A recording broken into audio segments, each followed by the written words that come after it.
और दी one India show में कार्यक्रम के इस पड़ाव में अब हम दूसरे विषय पर बात कर रहे हैं, जिसके लिए मेरे साथ खास मेहमान भी जुड़ गए हैं। आप देख रहे हैं स्क्रीन पर इस वक्त आम आदमी पार्टी से हमारे साथ एडवोकेट संजीव नासिर साहब जुड़ गए हैं। इकबाल सिंह चन्नी जी हमारे साथ बीजेपी से हैं और senior journalist Raju William ji आ गए हैं। मैं आप तीनों का स्वागत करती हूँ पैनल में। और विषय आज जिस पर हम बात कर रहे हैं, गुरमीत राम रहीम, दो साध्वियों के यौन शोषण में जिसको दोषी पाया गया, पत्रकार रामचंद्र छत्रपति की हत्या का दोषी पाया गया, 20 साल की सजा सुनाई गई, सुनारिया जेल में बंद था, एक बार फिर से पैरोल मिल गई है। 2017 से लेकर अब तक ये 12वीं बार है जब जेल से बाहर गुरमीत राम रहीम आ गया है। और सवाल इस बीच एक बार फिर से चुनावी कनेक्शन को लेकर उठ रहा है, क्योंकि चुनाव के इर्द गिर्द, चाहे वो पंचायत चुनाव हो रहे हो या फिर वो राज्य के चुनाव हो रहे हो, जिस अंदाज में गुरमीत राम रहीम को पैरोल या फरलो मिलती है, आज सवाल उस पर है। और इसीलिए मैं शुरुआत यहाँ पर सबसे पहले संजीव नासिर जी आपके साथ करना चाहूंगी।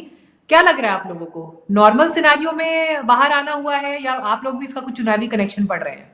जी मीनाक्षी जी, भारतीय जनता पार्टी ना तो कानून में उनका भरोसा है, ना देश के संविधान में भरोसा है। जब जब किसी भी प्रदेश के चुनाव आते हैं तो इस तरीके से कानून का मखौल उड़ाते हुए, मजाक उड़ाते हुए, देश के संविधान को धता बताते हुए ये राम रहीम जी को पेरोल पे बाहर लेकर आते हैं। ये पूरी तरीके से भारतीय जनता पार्टी की बौखलाहट है, क्योंकि भारतीय जनता पार्टी के पास दिल्ली के चुनावों में ना कोई विजन है, ना इनके पास कोई नेता है, ना इनके पास कोई रोड मैप है, ना दिल्ली वालों की इन्होंने, क्योंकि आज दिल्ली में 11 साल से इनके पास है, उसमें जिस तरीके से लॉ एंड ऑर्डर को दिल्ली में माफिया का राज बना के रख दिया है, तो ये भारतीय जनता पार्टी की बौखलाहट के वजह से मेरे को लगता है, इनको लगता है कि राम रहीम जी के सहारे से शायद ये इस चुनाव में कोई प्रभाव डालेंगे। पर मैं मानता हूं दिल्ली की जनता बहुत समझदार है। आस्था की बात अलग है। जहां तक दिल्ली का चुनाव है, दिल्ली का चुनाव मुद्दों पे जिसने काम किया है, जो काम करने के आगे गारंटी दे रहे हैं, ऐसे अरविंद केजरीवाल जी के साथ दिल्ली की जनता जाने वाली है।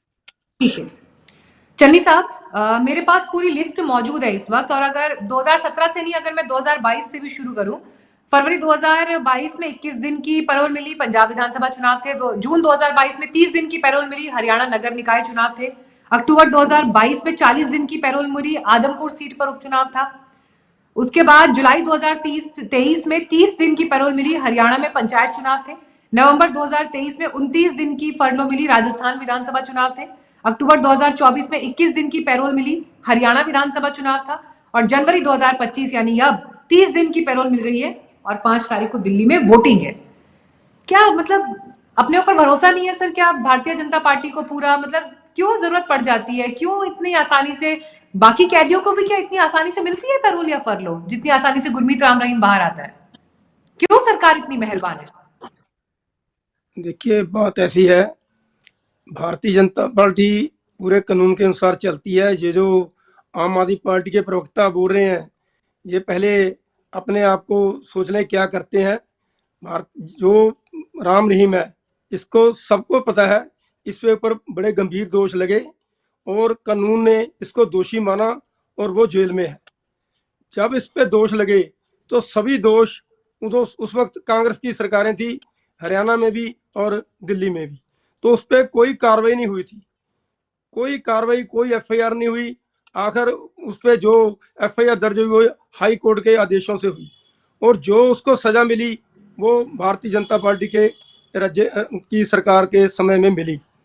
और जो आप पैरोल की बात कर रहे हैं, पैरोल, जो भी कोई दोषी है, क्रिमिनल है, कैसा भी है, हर क्रिमिनल को पैरोल मिलता है। मैं आपको पंजाब की बात बताऊं तो पंजाब में हर साल में 2 बार 42 दिन की पैरोल मिलती है, कानूनी तौर पे सभी को मिलती है।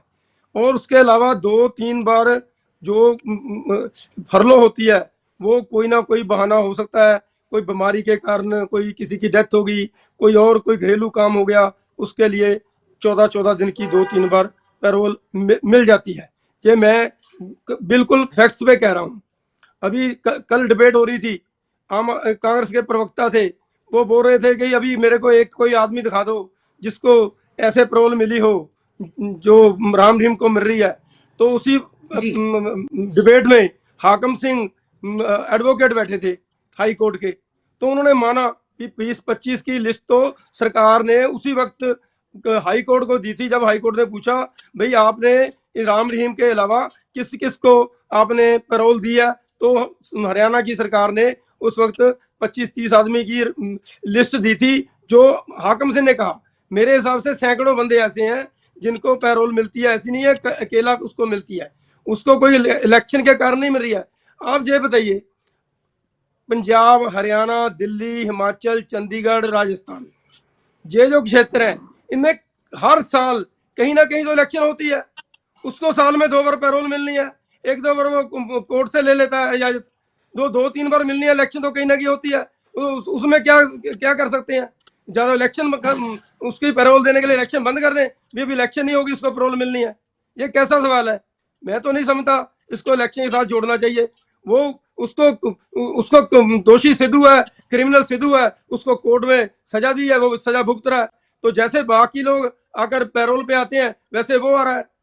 कानून यहाँ तक बताना चाहता हूँ ठीक है कि हाई कोर्ट में नहीं सर, हम तो यही पूछ रहे थे कि क्या इतनी मेहरबानी बाकियों पर, बाकी कैदियों पर भी होती है? क्या इतनी आराम से वो भी बाहर आ पाते हैं? क्या ऐसे ही बाकी कैदियों की भी राइट्स की चिंता सरकार इतना करती है? आपने कहा कि कोई चुनावी कनेक्शन नहीं है, देश में तो हम चुनाव होते रहते हैं, मैंने तो आपको पूरी लिस्ट बता दी थी चुनावों की। अभी भाई यही पैरोल मैं आपकी बात से सहमत हूं, वो ठीक है, और 2 महीने पहले मिल जाती, लेकिन चुनाव से 1 हफ्ते पहले बाहर आना, और वो भी तब जबकि डू और डाई वाला इलेक्शन है, जहां पर सिर्फ मैसेजिंग करनी होती है अपने भक्तों को, या वो भक्त जो कुछ सीटों पर प्रभाव डालते हैं, उसी को लेकर सवाल है। ठीक है सर। देखिए राजू विलियम, मैं अब आपको नहीं सर, एक बाकी गेस्ट भी जवाब दे दें। राजू विलियम जी, क्या इतना ही आसान है क्या? बाकी कैदियों को भी इतनी आसानी से मिल जाती है क्या? बड़ी एक मासूम सी तकरीर जो है हमारे बीजेपी के जो पैनलिस्ट हैं उन्होंने दी है, बट ऐसा है क्या? इतना ही ईमानदार है सब कुछ हिसाब किताब? इसी आसानी से देखा जाना चाहिए, बड़ा इजीली बाहर आ जाता है, बड़े आराम से बाहर आ जाता है, भाई ये तो कानून है, कानून अपने हिसाब से काम कर रहा है।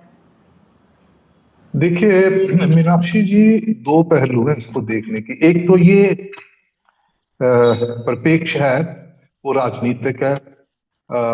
आप लोग, हम लोग चर्चाएं करते हैं, विरोधी पक्ष जो विरोधी पार्टियां हैं इस पे वो एतराज जताती हैं कि ये कोइंसिडेंस क्यों है, ऐसा क्यों है।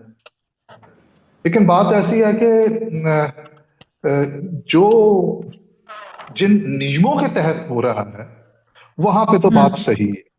मैं आपको एक देता हूं कि हरियाणा में कोई 17 के करीब जिला स्तरीय जेलें हैं और 3 केंद्रीय जेलें। 2023 का मैं एक उदाहरण देता हूं कि 2023 में करीब करीब 6000 के करीब जो है बंदी थे जो उनको परलो और परोल जो मिली, उनमें से 2000 के करीब जो है उनको पैरोल और कोई 800 के करीब जो है उनको परलो जो है दी गई। और उनमें से ऐसे भी हैं जिनको 1 से ज्यादा बार जो है परोल और परलो मिली है, ये सरकारी आंकड़े हैं।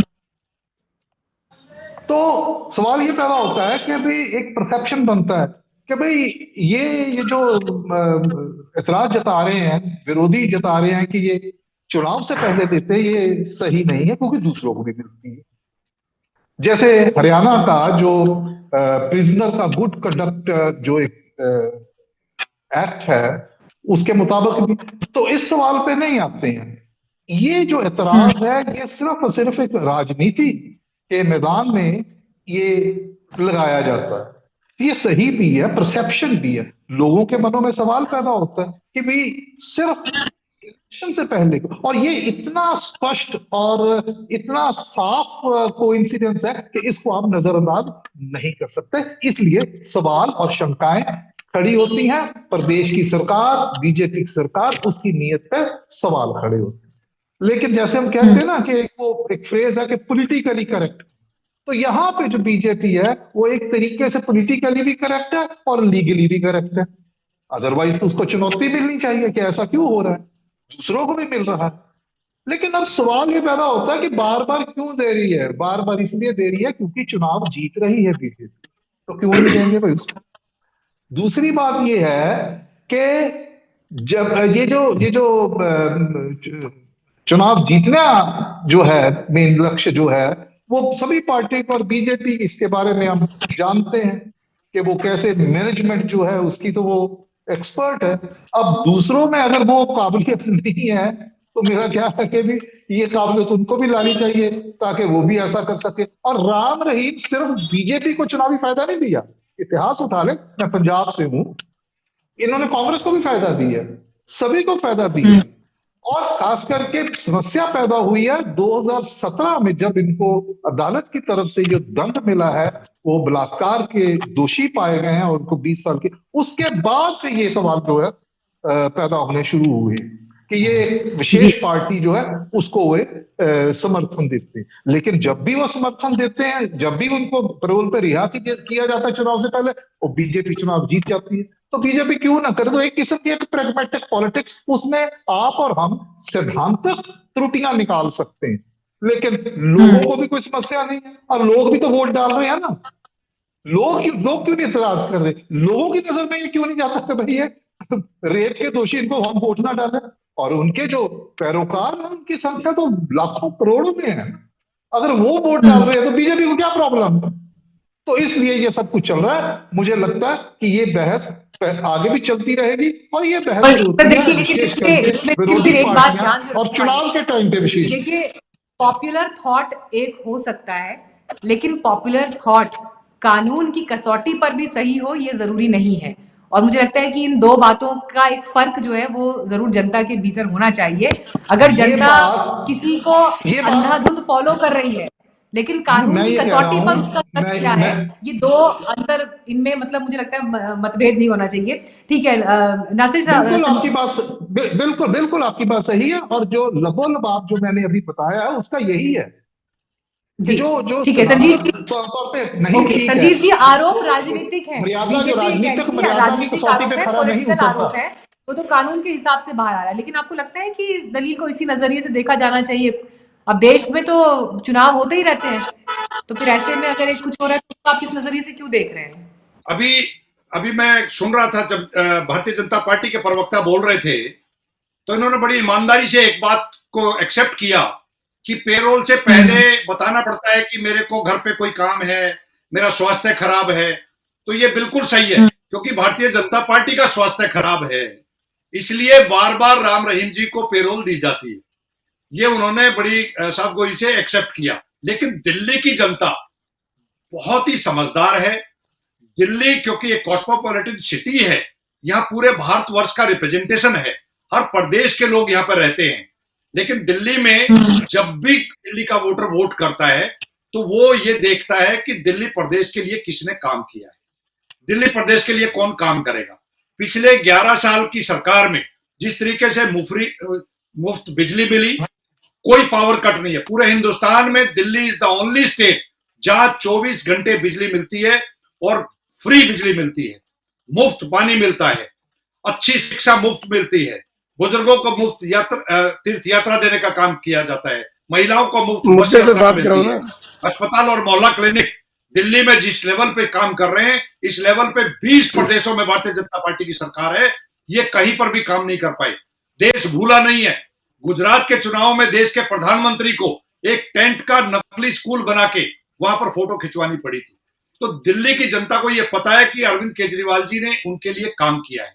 और अरविंद केजरीवाल जी की वो गारंटी जिसमें महिलाओं की 100 रुपए देने का वायदा है, जिसमें हमारे बुजुर्गों को पूरी तरीके से इलाज फ्री प्राइवेट या सरकारी हॉस्पिटल्स में देने का वायदा है, ये सब काम क्योंकि अरविंद केजरीवाल जी करने वाले हैं, तो दिल्ली की जनता पॉजिटिव कैंपेन में बिलीव करती है।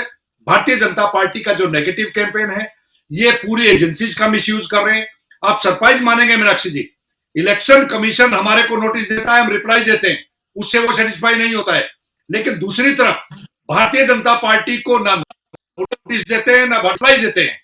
तो जिस तरीके से सारी एजेंसीज का मिसयूज किया जा रहा है, उसके बावजूद भारतीय जनता पार्टी दिल्ली का चुनाव हारने जा रही है। जी चन्नी साहब, आपका जवाब। जी पहले तो मैं इनको, आप प्रवक्ता को करेक्ट कर दूं थोड़ा सा। ये जो पैरोल होता है, पेरोल नहीं होता है, ये पैरोल होता है। और दूसरी बात, ये जो इन्होंने अभी जो बोला वो सारा का जैसे इलेक्शन रैली को संबोधित करता है ना आदमी कोई, कि हमने ये किया, हमने ये किया, हमने ये किया, तो ये इलेक्शन रैली नहीं हो रही। आपने मुद्दे पे तो कोई बात ही नहीं की है, आपने अपने काम गिनाने शुरू कर तो दिए। बता जब भी आपकी नाकामियां इकबाल जी, गिनाने आप शुरू बता कर दें तो आपने खत्म कोई हो काम जाएगी। किया हो तो। अब मैं आपकी नाकामियां गिनाने लगूं ना तो डिबेट खत्म हो जाएगी, नाकामियां नहीं पूरी होंगी आपकी।